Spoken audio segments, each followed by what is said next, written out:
All right, guys. Well, I'm back today with a new to me Mossberg 590A1, and this has become one of my favorite shotguns of all time. Now, the 590A1 is a slightly upgraded version over the standard Mossberg 590, done specifically for military and police units, primarily the Marine Corps, and it has some added strengths over the standard 590. When we're talking about pump action shotguns, Mossberg is known for their quality and reputation, all the way from their base model Maverick 88 lines up to their 500 lines through their 590s and 590A1 series. They seem to have a pump action shotgun for everybody on the list.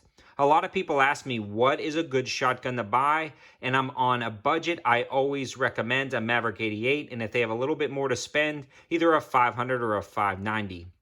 After shooting the 590A1, I am thoroughly convinced that this is one of my favorite shotguns in the collection because of its sheer power and robust feel. This thing is built like a tank. Let's talk about those specs and features and its performance down at the range. I also want to give a huge shout out to Beltway Gun and Pawn.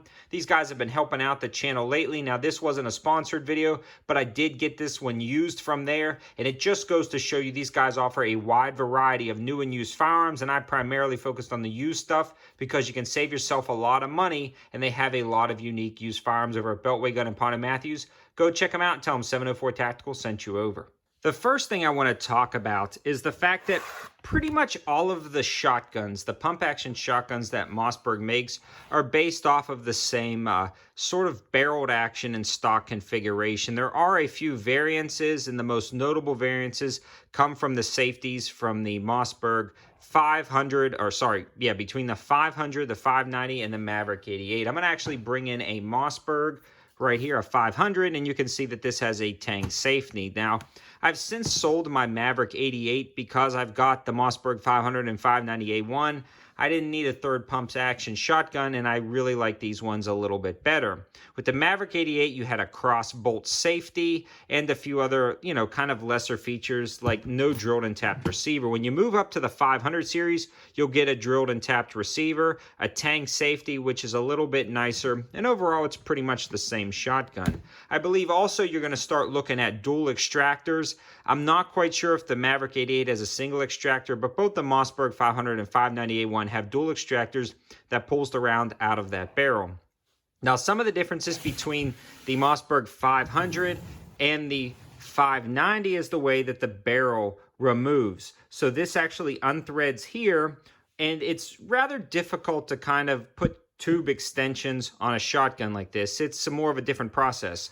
With the 590s, they were specifically developed to replace the tube extensions a little bit more, and you can see this, and the 590A1 has that. So if you are looking to buy one and you're thinking about upgrading the tube extension, the 590s are a little bit easier, and they also offer just a slight differences between the 500s and the 590s. Now let's talk about the difference between the 590 and the 590A1.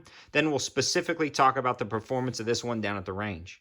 So the biggest differences between the 590 and the 590A1 are the better quality materials used in the safety, the trigger guard, and a heavier profile barrel. This is a metal trigger because in military trials, they found that the plastic trigger guard cracked up front. So this is a metal trigger guard, which is more robust. Also, the Tang safety itself is made out of metal instead of plastic. And all the sighting configurations can be pretty much interchanged with almost any model. So that's not really a difference, but this one does have the ghost ring sights. We'll talk about that in a second. And then this has a it's got a heavier profile barrel, and that's what you'll notice when you pick up this shotgun.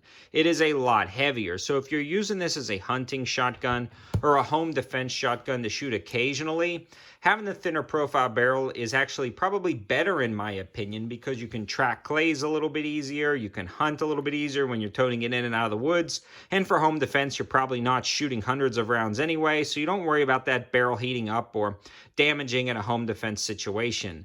Where the 590A1 really shines as a field shotgun or a duty-use shotgun. I plan on maybe potentially using this as a trunk shotgun or a truck shotgun. Because it's got that tougher trigger guard, one of the most exposed areas of the receiver itself, if you do drop it or damage it, it's not going to break as easy as the plastic trigger guard, although I've never had a problem with one.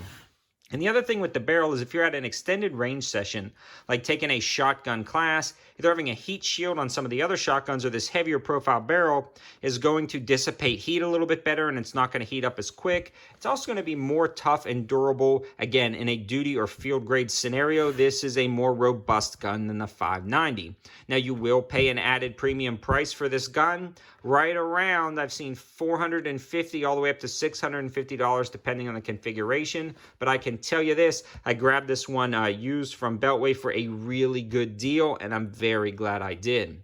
With the added weight, the performance down at the range was definitely different. It was a different feel than a standard Maverick 88 pump shotgun. This had less recoil impulse for me anyways, and I believe that was soaked up by the heavier profile of the gun.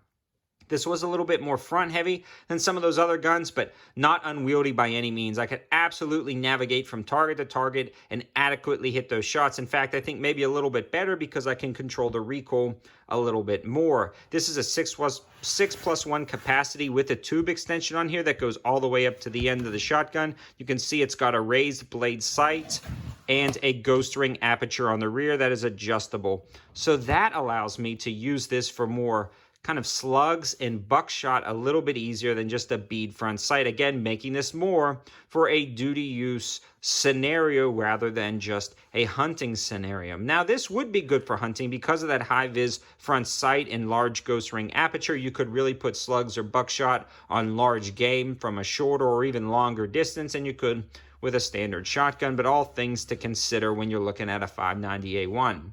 In all other aspects, go check out every other one of my Mossberg pump shotgun reviews. My feelings are the same.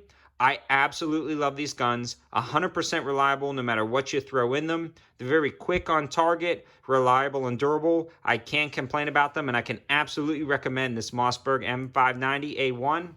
And again, a huge shout out to Beltway for giving me a good deal. Thanks for watching, guys. Have a good one.